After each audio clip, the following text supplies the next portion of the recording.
आज की बात। स्वागत। आप जानते हैं कि आज की बात में हम इस समय तथागत बुद्ध के वचनों के आलोक से जो मार्गदर्शन हमारे जीवन के लिए आता है, उसे हम अपने पक्ष में समझने का प्रयास करते हैं। और इसी कड़ी में इस समय हम लोग सच्च संग हो, ये जो संग्रहण है बौद्ध साहित्य का, इसी का ये हिंदी अनुवाद आप तक पहुंचा रहे हैं। जो हिंदी अनुवाद भदंत डॉक्टर आनंद कौशल्यायन जी ने किया है, और हमने पिछली कड़ी में इसी पुस्तक से ये समझने का प्रयास किया था कि सदाचरण क्या है, या फिर जब बौद्ध जीवन प्रणाली ये कहती है कि सम्यक दृष्टि ये सदाचरण है। तो आइए इसी बात को आगे बढ़ाते हैं कि सम्यक दृष्टि सदाचरण कैसा है। लिखा गया है कि जो अज्ञानी लोग हैं और जो अच्छे लोगों की संगति नहीं करते, या फिर जिन्होंने सद्धर्म का ज्ञान प्राप्त नहीं किया, या फिर जिन्होंने सद्धर्म का अभ्यास नहीं किया, या फिर सत्पुरुषों की संगति नहीं की, उनका मन सत्काय दृष्टि से युक्त होता है। वो ये नहीं जानते कि सत्काय दृष्टि पैदा होने पर उसे किस प्रकार मुक्त हुआ जाना है। उसकी सत्काय दृष्टि दृढ़ होकर उसको पतन की ओर ले जाने वाला बंधन बन जाती है, और उसका मन विचिकित्सा से युक्त होता है। जब ये नहीं समझ में आता है कि ठीक चीज़ें क्या है, ठीक ठाक क्या है, तो ये जाहिर सी बात है कि अज्ञानी व्यक्ति ये नहीं समझ पाएगा। अब जब अज्ञानी व्यक्ति ये नहीं समझ पाएगा तो उसे ज्ञान की ओर जाने का मार्ग ढूंढना चाहिए, यानी कि अपनी तार्किक क्षमता को ठीक ठाक कर लेना चाहिए। तथागत जब ये बात सिखाते हैं, बताते हैं, कहते हैं, तो उसका मतितार्थ भी यही होता है कि हम या तो अच्छे लोगों की संगति में रहें, अच्छे लोगों की संगति में रहे, सद्धर्म का अभ्यास करें। यदि सद्धर्म का अभ्यास करते हैं तो निश्चित रूप से अच्छे लोगों की संगति में हमारी अच्छाई के जो गुण हैं वो गुण विकसित होते चले जाते हैं। और जब अच्छाई के गुण विकसित होते हैं तो निश्चित रूप से हमें चीज़ें ठीक ठाक तरीके से समझ में आती है, और हम मिथ्या दृष्टि से बाहर निकलने लगते हैं। मिथ्या दृष्टि यानी कि जो गलत समझ है, उससे हम लोग बाहर निकल आते हैं और हमारी समझ ठीक ठाक होने लगती है। लिखा गया है कि जिसका मन विचिकित्सा से युक्त होता है, यानी कि सत्काय दृष्टि से दृढ़ हो जाता है, और वो उसे पतन की ओर ले जाने वाला जब बन जाता है, तो उसका मन शीलव्रत परामर्श से युक्त होता है, और फिर उसका मन काम वासना से युक्त हो जाता है। उसे काम भोग ज़्यादा बेहतर लगने लगते हैं, जो कभी टिकते तो है नहीं, लेकिन उसकी ओर आकर्षण बड़ा ज़्यादा होता है।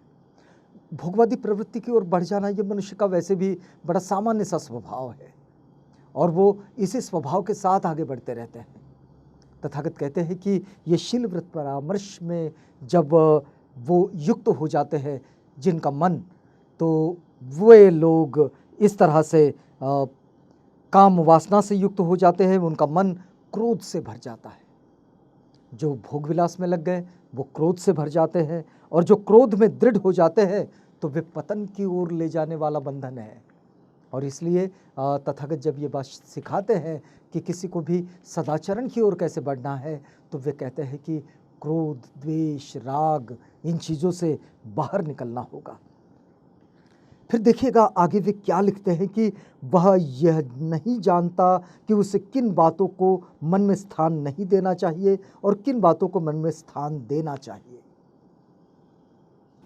जो क्रोध, द्वेष और राग से युक्त हो जाते हैं, भर जाते हैं, वो नहीं जानते हैं कि अपने मन में किन चीज़ों को स्थान देना चाहिए और किन चीज़ों को स्थान नहीं देना चाहिए। अमूमन अक्सर यही होता है कि हम लोग अपने मन में उन चीज़ों को रख लेते हैं जिन चीज़ों को रखने की ज़रूरत नहीं होती है, और इसके कारण हम हमेशा के लिए दुख से दुख की ओर चले जाते हैं।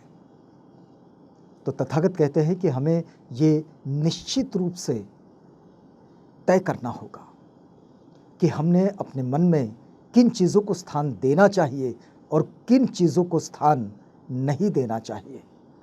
देखिए फिर वे आगे क्या कहते हैं तथागत कि जो लोग ये नहीं जानते, वो उनके लिए जिन बातों को मन में स्थान नहीं देना चाहिए या उन बातों को मन में स्थान देता है, और जिन बातों को मन में स्थान देना चाहिए उन बातों को मन में स्थान नहीं देता है, तो वो अनुचित ढंग से विचार करता है। बहुत सारे लोग गलत चीज़ों को अपने जहन में रख लेते हैं, तो समझ ही नहीं पाते कि अच्छाई क्या है, किस तरह से जीना है, और फिर वो जो जीवन जीने का मतलब जो होता है उस मतलब से ही दूर निकल आते हैं। अब देखिए कि तथागत आगे क्या कहते हैं कि वो जो अनुचित ढंग से विचार करता है तो वो कैसे करता है कि देखो कि मैं भूतकाल में था कि नहीं था। बड़ा अजीब सा सवाल कि मैं भूतकाल में था कि नहीं था, मैं भूतकाल में क्या था, मैं भूतकाल में कैसे था, मैं भूतकाल में क्या होकर फिर से क्या क्या हुआ, मैं भविष्य काल में क्या होऊंगा क्या नहीं होऊंगा, मैं भविष्य काल में क्या होऊंगा, मैं भविष्य काल में कैसा होऊंगा, मैं भविष्य काल में क्या होकर क्या होऊंगा, ये अथवा वर्तमान काल के संबंध में वो संदेहशील होता है। भूतकाल और भविष्य पर इतना विचार कर लेता है, जो बिना मतलब की चीज़ें होती है उन पर इतना सोच सोच कर पागल हो जाता है कि अपने वर्तमान को ही खो देता है। और इसलिए बौद्धों की जीवन शैली में, बौद्धों के विषय में ये निश्चित रूप से कहा जाता है कि वे वर्तमान को सहेजते हैं। और आप मान लीजिए कि जो लोग वर्तमान को सहेजते हैं, यानी कि वर्तमान को जी लेते हैं, उनका भविष्य बिल्कुल अच्छा हो जाता है। और जो आज का वर्तमान कल में जब परिवर्तित हो जाता है, आने वाले कल में, तो फिर बीता हुआ कल भूतकाल ही बन जाता है। तो वो अच्छाई से अच्छाई की ओर निकलते हैं। और इसलिए वर्तमान पर कॉन्सेंट्रेट होना, वर्तमान पर केंद्रित होना, अपना लक्ष्य वर्तमान पर केंद्रित करना, उसे सहेजने में वक्त देना, ये ज़्यादा अच्छी बात है। देखिए तथागत क्या कहते हैं कि वर्तमान काल के संबंध में वे लोग जो अपने जीवन की ओर अनुचित ढंग से देखते हैं, वो लोग ये सोचते हैं कि वर्तमान काल के संबंध में वे बड़े संदेहशील होते हैं, उनमें संदेह होता है, और वे कहते हैं कि मैं हूँ या नहीं हूँ। फिर वे सोचते हैं कि मैं क्या हूँ, मैं कैसे हूँ, ये सत्व कहाँ से आया, ये कहाँ जाएगा। उसके इस प्रकार के अनुचित ढंग से विचार करने से उसके मन में 6 दृष्टियों में से एक दृष्टि घर कर लेती है, और वो इस बात को सच समझता है कि उसकी आत्मा है।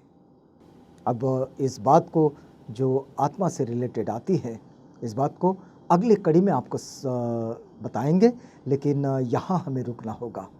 यहाँ रुकते हैं इस वादे के साथ कि कल आपसे पुनः भेंट होगी, जब हम इसी कड़ी में सच संगों के साथ आगे बढ़ेंगे।